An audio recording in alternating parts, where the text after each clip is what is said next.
পৃথিবীটা এমন কঠিন ভাই, কথাগুলো সবার জন্য বলতেছি। পৃথিবীটা এত কঠিন যেই পৃথিবীতে আপনি চলে যাবেন আগামীকালকে কিংবা আজ। আপনি হয়তো চিন্তা করেন যে আমি চলে গেলে আমার সংসার কেমনে চলবে, বাবা কেমনে চলবে, মা কেমনে চলবে, ভাই বোনগুলো পড়ালেখা কিভাবে চালাবে, আপনি এটা মনে করেন। কিন্তু না, আপনি যখন চোখটাকে বন্ধ করেন, একবার মৃত্যুবরণ করার আগে একবার মৃত্যুবরণ করে দেখেন। আপনি চলে যাওয়ার পরে দুনিয়ার নিয়মে চলতেছে, বাবা বাবার জায়গা থেকে ঠিক আছে, মা মায়ের জায়গা থেকে ঠিক আছে, সন্তান সন্তানের জায়গা থেকে ঠিক আছে, সব কিছু ঠিক থাকবে, শুধু আপনিই থাকবেন না। সুতরাং এটা মনে রাখতে হবে, বুঝতে হবে, জানতে হবে, চোখগুলো একটু খোলা রাখতে হবে যে আমি যেই স্বপ্ন নিয়ে বসবাস করতেছি যে আমি চলে গেলে সমস্ত সব কিছু নিস্তব্ধ হয়ে যাবে, আসলে তা না, সব কিছুই ঠিক থাকবে, শুধু আমি নিজেই থাকবো না। সেই জন্য চেয়ারম্যান সাহেবের বাবা তো চলে গেছে কয়েকদিন আগে। মানুষের বাবা মা যখন চলে যায় অন্তরটা কিন্তু কান্নাকাটি ভুলে গেলেও, এটা দুনিয়ার নিয়ম, 3 দিন পরে সবাই কান্না করা ভুলে যাবে।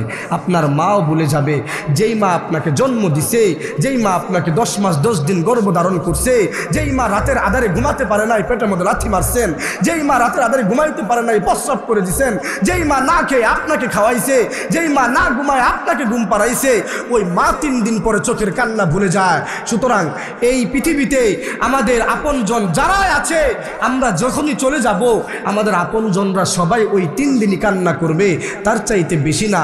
কিন্তু মনের ভিতরে একটা কষ্ট থেকেই থাকে। 1 বছর 2 বছর কাজে কর্মে ব্যস্ততায় ভুলে যাওয়ার আগে বাবা মাকে মনে পড়ে খুব।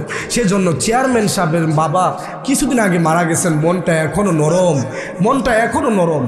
আল্লাহ তাআলা এই নরম মন দিয়ে দিল থেকে যেই কথাগুলো বলেছেন এতগুলো মানুষের সামনে, আল্লাহ পাক যেন উনার এই সমস্ত কথাগুলো যেন উনি ভালোভাবে আদায় করতে পারে এবং মানুষের খেদমত যেন করতে পারেন।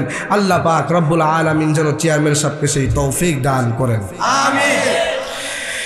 তারপরের কথা হলো, আপনাদের প্রধান বক্তা সময় নিয়ে নিছে অনেক। হাফেজ সাহেবকে একটু আগে দিতে হয়, যদিও মাহফিলে আমাকে আগেই দেওয়ার কথা ছিল, কিন্তু আল্লাহ পাক রব্বুল আলামিন বাংলাদেশকে এত বেশি ভালোবাসেন যে কুয়াশা এমন বেশি দিছেন যে আমরা গাড়িতে 1 গিব্বা সামনেও দেখতে পারি না।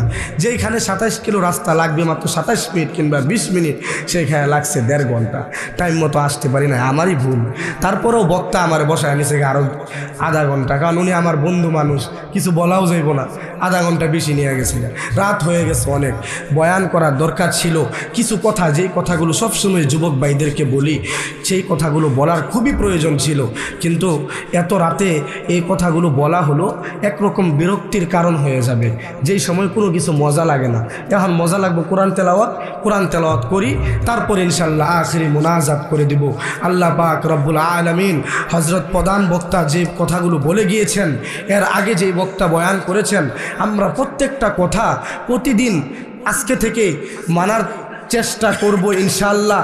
এবং যেই কথাগুলো মানা খুবই জরুরি, যেই কথাগুলো আমাদের ভালো লেগেছে সবগুলো যদি মানতে না পারি, 1-2টা কথাও যদি মানতে পারি, আল্লাহ পাক যেন কালকে থেকে আমাদের জীবনে সেই 1-2টি কথা পালন করার তৌফিক দান করেন, আমিন।